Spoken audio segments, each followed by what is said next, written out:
Question 4. How did you use media technologies in the construction, research, planning and evaluation stages? Research. Throughout the research stages, I have used a variety of different technologies to expand my knowledge and increase the depth at which I have researched to aid me in looking at music videos, the structure, the storyline and how this represents many different groups. The first piece of technology that was essential to my research was my Mac and the iMacs that are in the classroom. Without these, I would not be able to gain access to simple programs such as Word, PowerPoint or even the internet to help me with my research. Something as simple as my phone was useful in the fact that I had access to the internet with good signal, but also there was the app Blogger, which you could download.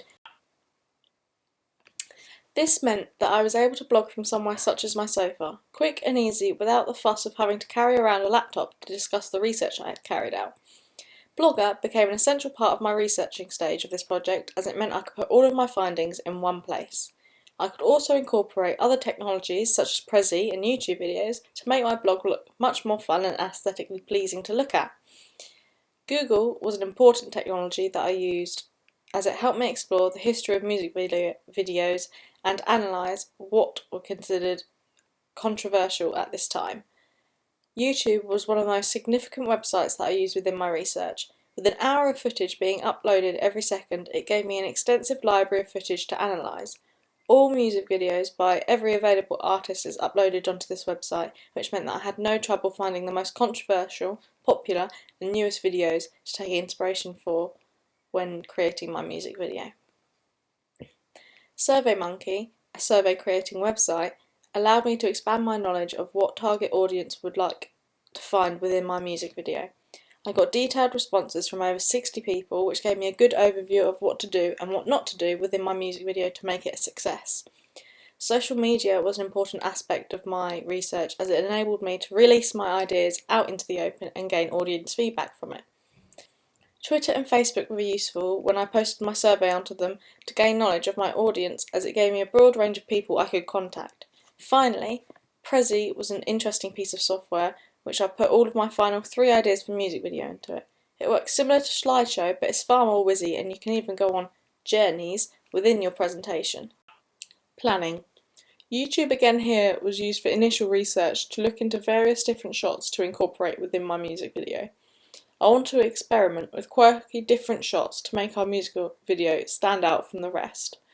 Due to our storyline featuring 2 girls, it made sense to us to use a cover of the original song to make it fit.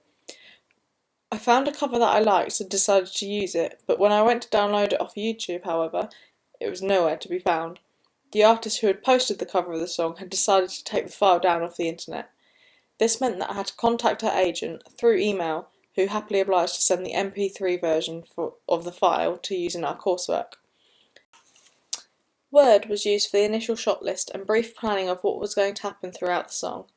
We used different colours for the lyrics to distinguish what sections of our music video we planned to put into black and white or colour. Also, it gave a brief overview of how much footage and shots we would need to get to fulfil each of the lyric lines, as some of them were longer than the others and parts of the song were just instrumental. I used Google when planning our filming to search for ideal locations, but also the weather to make sure that we weren't going to film on a day when it was raining. I also used Pages to create a storyboard for my music video, using photos rather than drawings, as my drawing is really not of good quality. I then screenshot this to put on the blog, as it wouldn't read the PDF version of this file. Construction. During the construction of my music video, I used various different technologies to make the most of what was available to me.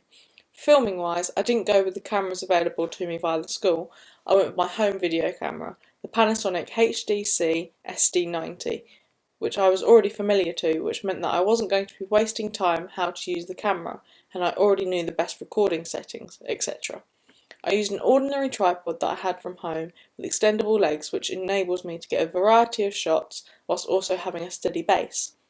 Final Cut Pro X 10.1.2 was my choice of editing. It definitely was a step up from iMovie with an increased database full of editing effects and a much larger colour palette. This made editing untroublesome.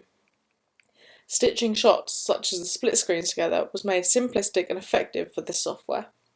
There was also an extension pack of effects that you can purchase for a small cost, however I did not choose to do this. When creating my auxiliary tasks, I decided to create a website and a poster. For my poster, I used Adobe Photoshop CS4, which was a clever piece of technology with useful software such as layering to make each piece of information individual from the background, so you could edit it with real precision. I had to use tools such as the lasso to get the font from my website into my poster to create synergy. This is one of the problems with Photoshop, as it does not have every font, however it does have a large amount of them. Wix was the website I used to create my artist's website. It had simplistic templates which could be manipulated to make the website unique to your professional project.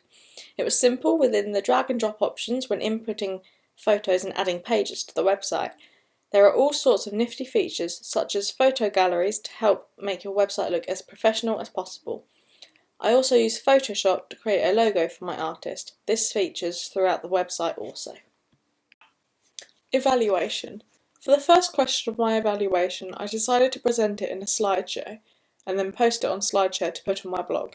Slideshows give you the opportunity to put large amounts of information on one page, but then also split it up into different pages for different points. You can also incorporate photos to back up your points, and there are a large variety of templates you can use to make it look aesthetically pleasing. There are also options to make certain bits of text and photos fly about the place if you really want to. My second question is in a Prezi. I like Prezis as they are simple to create but also look very professional. I feel that it was a good piece of technology to use when splitting the question into two parts, my poster and my website. There are a variety of fonts to use, but there are also an extensive amount of templates you can use to make it very specific to the topic you are talking about. Question 3 is presented in a NuHive. This was a piece of technology that I'd never come across. It is essentially an interactive board, similar to that of a pin board that you stick texts and photos to. It was very manageable to use, and I picked up how to use it very quickly. It is a simple piece of technology that makes something look professional but also different. It is also good in the sense that you can put a lot of information spread out to make it much easier to read. And finally, this question. Due to the extensive amount of information, I decided to put this question into a podcast.